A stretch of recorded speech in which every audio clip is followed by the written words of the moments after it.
धांधलेबाजी तो उनके साथ भी हुई। किसान आ रहे हैं। किसान आ रहे हैं। आपने देखा ना, गुरुग्राम सिंह चढ़नी जी आए, अभी राकेश टिकैत जी आएंगे, अभी रामपाल जाट जी से बात चल रही है, वे भी आएंगे।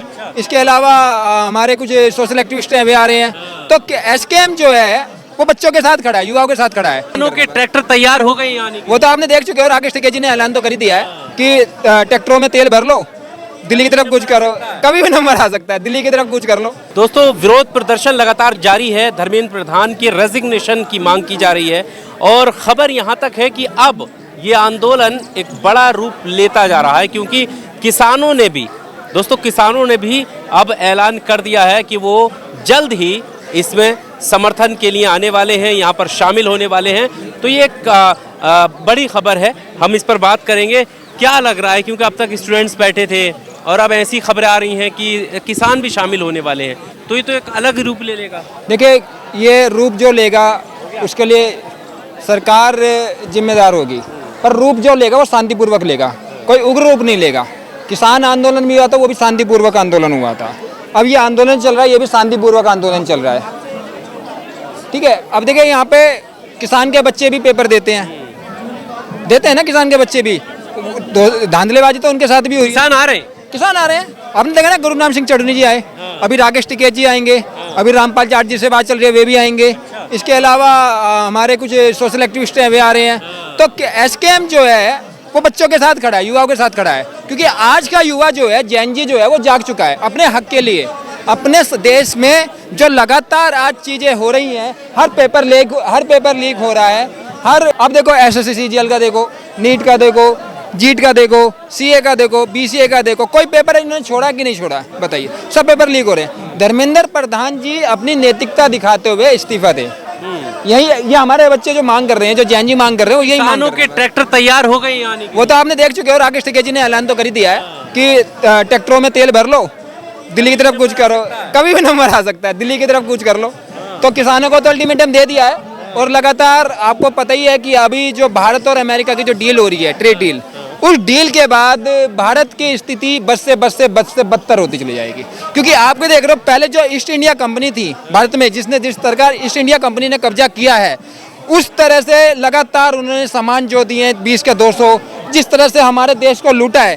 पहले अंग्रेजों ने लूटा, ब्रिटेन के लोगों ने, अब लूटेंगे अमेरिका के लोग। पर इन छात्रों को तो भैया दहशतगर्द कहा जा रहा है। देखो, किसानों को क्या नहीं बोला गया, किसानों को चाइनीज बोला गया, पाकिस्तानी बोला गया, अफगानिस्तानी बोला गया, टेररिस्ट बोला गया, विद्रोही बोला गया, राजद्रोही तो बोला गया, क्या नहीं बोला गया।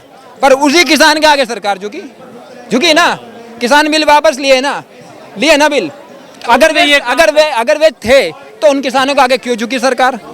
यानी कि माना ना किसान। देखिए, सरकार जब झुकती है जब इलेक्शन होता है, क्योंकि उस समय बंगाल में इलेक्शन था, और बंगाल में माहौल बन चुका था, और माहौल बना, और बीजेपी वहाँ हारी भी थी। इस बार बेशक जीत गई, पर पिछली बार हारी थी, ममता सरकार आई थी वहाँ पर। क्यों? क्योंकि किसानों ने ऐलान कर दिया था बंगाल में जाके। किसानों से डर लगता है कि सरकार को लगता है। देखिए, किसान वो है, अन्नदाता है, अन्न का दाता। अगर इस अन्न को खाएंगे तो आप खड़े होंगे। जो हमारा सामाजिक मुद्दा है, जो हमारा सामाजिक वो है, अन्न को खा के आप जीवित हैं। और किसान अगर अन्न नहीं उगाएगा ना, तो देश भूखा मर जाएगा। देखा ना आपने, कोरोना में कहाँ गए हम सब? गांव की ओर लौटे ना। शहर सब ऐसे रह गए ना, एसी सारी साइंस और सब ऐसी रह गई ना। कहाँ लौटे? गांव की तरफ लौटे ना, खेतियों की तरफ, अपने खेतों की तरफ, खलिहानों की तरफ लौटे ना। क्यों लौटे? क्योंकि कोरोना में बचे हुए। क्यों लौटे? क्योंकि उनको बचना था। मुंबई से देखे लोग कैसे भर के आ रहे थे, बिहार से देखे कैसे भर के आ रहे थे, छत्तीसगढ़ से देखे कैसे भर, बसों में जगह नहीं थी, ट्रेनें बंद कर दी गई, सड़कों पर पैदल चल के लोग पैदल चल के आ रहे, कुछ लोग तो गुजर भी गए चल बसे। क्यों? क्योंकि व्यवस्थाएं सही नहीं थी। सरकार ने लॉकडाउन लगा दिया, पर उसके लिए व्यवस्था नहीं तैयार करी। क्या व्यवस्था तैयार नहीं करी? बसें नहीं चलाई, ट्रेनें नहीं चलाई, सुविधाएं नहीं दी हैं। सरकार किस लिए होती है? लोकतंत्र किसके लिए होता है? लोगों के द्वारा। लोकतंत्र का मतलब क्या होता है? लोगों का तंत्र, लोगों के द्वारा, लोगों से निर्मित तंत्र। और यहाँ जनता मालिक है लोकतंत्र में, पर मालिक ही क्या है? नौकर बन गई है। मालिक क्यों है? नौकर बन गई है। और नौकर सवाल पूछता है तो उसके पीछे ईडी, सीडी, सीबीआई, सीजीआई, कौन सी एजेंसी है? और अब तो सुप्रीम कोर्ट के जज आके बाहर कह रहे हैं रोड पे बैठ के, जी हम अपनी तरफ से जजमेंट नहीं दे पा रहे, कोलिजम हम जजमेंट नहीं दे पा रहे। क्यों नहीं दे पा रहे? क्योंकि हमारे ऊपर थोपा जा रहा है, प्रेशर है। देखिए, अन्ना जी जब मूवमेंट हुआ अभी रामलीला मैदान में, तो अन्ना जी ने बोला जो देश का राजा है ना, उसने कैमरों के ऊपर बंदूक लगा दी है। जो वो चाहेगा वो चलेगा। देखो अन्ना गायब है या कोई सामाजिक इश्यू है वो गायब है, वो अपने उसमें अभी उन्होंने महाराष्ट्र सरकार को कर दिया ना ऐलान, वहाँ पे आरटीआई कानून में बदलाव करने जा रही है वहाँ की महाराष्ट्र सरकार, उसके लिए कर दिया। उनके पैर पाँव भूल रहे हैं, वो बार बार जा रहे हैं अन्ना जी अनशन मत करो, क्योंकि उन्हें पता है अगर अन्ना जी खड़ा हो गए तो पूरा देश खड़ा हो जाएगा। और ये युवा खड़े हो गए, किसान खड़े हो गए। क्या लग रहा है अब आप किसानों ने भी ऐलान कर दिया है, सब कुछ लग रहा है बहुत जल्दी ये जो है इस्तीफे की मांग पूरी हो जाएगी। देखिए आपको भी पता है कि आज जो सुनने में आया कि मोदी जी के मंत्रिमंडल का विस्तार भी हो रहा है, तो देखिए धर्मेंद्र प्रधान जी जरूर शिक्षा मंत्री से हटा जा सकते हैं, पर उनको दूसरा मंत्री आपकी मांग पूरी हो जाएगी? नहीं होगी मांग, सुनिए मेरी बात।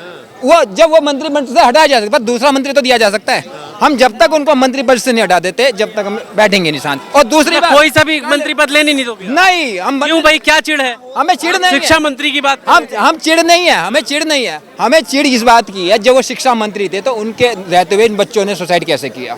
वो जिस मंत्रालय को वो शिक्षा मंत्री को नहीं संभाल पाए, क्या वो दूसरा मंत्रालय संभाल लेंगे?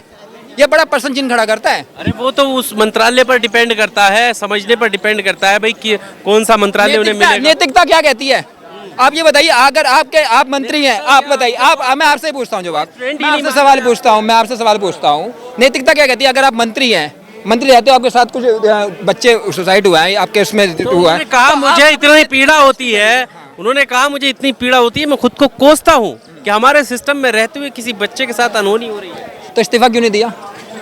इस्तीफा क्यों नहीं दिया? पीड़ा हो रही है, वो पीड़ा पर दिखाने के लिए हो रही है, जाहिर दिखाने के लिए, पब्लिसिटी के लिए हो रही है। वो पीड़ा जाहिर नहीं कर रहे, वो अपनी पीड़ा क्यों नहीं कर रहे? देना इस्तीफा, रिजाइन दे।